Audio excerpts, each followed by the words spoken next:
အဲ့ဒီဂျာမှာပေါ့ပြီတဲ့တွေ့လားလာသူ့မြင်ရပါဘူးပေါ့ကျွန်မ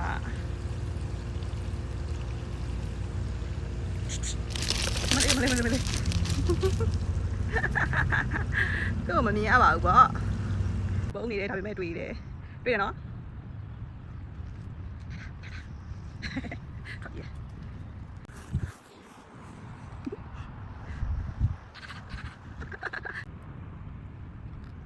အချောင်းဆောင်တက်တာဒါထွက်လာကြလား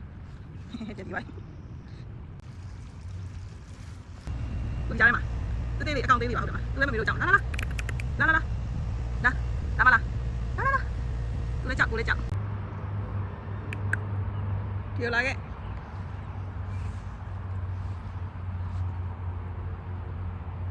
ဟဲ့တကယ်လာရတော့လာအကြည့်လားကြောက်လာအမေအောင်နေလာတယ်ဒီကိုလေးကြောက်လာအကြည့်လိုက်